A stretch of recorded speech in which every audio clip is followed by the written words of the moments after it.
വർഷങ്ങളായിട്ട് ഈ ചെളിക്കകത്ത് കിടന്ന് കുഞ്ഞു മക്കൾ വരെ മുട്ടജൻ വെള്ളം ആണെങ്കിൽ നമുക്ക് സഹിക്കാം അല്ലെ.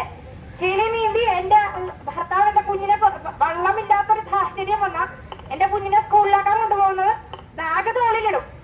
കഴുത്തിലാണ് കുഞ്ഞിനെ വെച്ചിട്ട് പോകുന്നത്.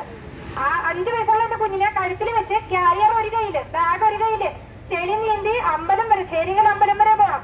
പോയിട്ടാണ് വണ്ടി കെട്ടി എന്റെ കുഞ്ഞിനെ വിടുന്നത്. അതുപോലെ തന്നെ എല്ലാ കുഞ്ഞുങ്ങളും വലിയ ആൾക്കാരുടെ കാര്യം പറ്റേ അവരിതേ സാഹചര്യമായിട്ട് പൊരുത്തപ്പെട്ടു എന്ന് തന്നെ പറയാം. വർഷങ്ങളായിട്ട് നിങ്ങൾക്ക് എല്ലാവർക്കും ഞങ്ങളൊക്കെ വിവാഹം കഴിഞ്ഞ് വന്ന അധിക നാളായിട്ടില്ല. ബാക്കിയുള്ള ആൾക്കാരെല്ലാം വർഷങ്ങളായിട്ട് ഈ ചെളിയിനകത്ത് തന്നെ താമസിച്ചു വരുന്ന ആൾക്കാരാണ്. അവർക്ക് പൊരുത്തപ്പെടാതെ മറ്റു മാർഗങ്ങളൊന്നുമില്ല. അവർ ഈ ഇതിനായിട്ട് പൊരുത്തപ്പെട്ടു. പക്ഷെ വരുന്ന സാഹചര്യങ്ങളിൽ നമ്മുടെ കുഞ്ഞുങ്ങള് വളർന്നു വരുന്ന രീതി മാറണം. അവർക്ക് നല്ലൊരു സാഹചര്യം പോകാനൊരു വഴി അവർക്ക് അവരുടെ ജീവിത സാഹചര്യം തന്നെ.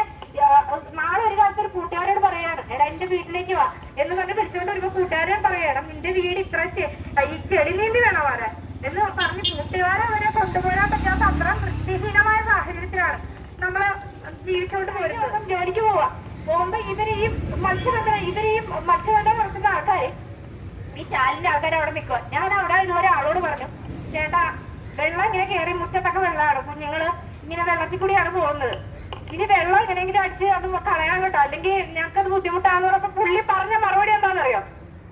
കറണ്ട് ഇല്ല. ഞാൻ പറഞ്ഞ ചേട്ടാ ഞാൻ ഇങ്ങോട്ട് വന്നപ്പോ കറണ്ട് ഉണ്ടായിരുന്നല്ലോ. ആ കറണ്ട് വരുമ്പോ ഞങ്ങൾക്ക് സൗകര്യമാണ് ഞങ്ങൾ അടിച്ചു കളയാൻ എന്ന് പറയാൻ. ഞങ്ങളുടെ സൗകര്യത്തിന് നിങ്ങൾ ജീവിച്ചാൽ മതി.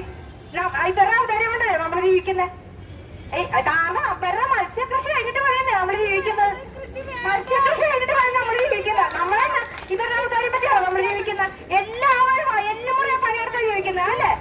അല്ലാതെ ആരെങ്കിലും മത്സ്യകൃഷി കൊണ്ട് ജീവിക്കുന്ന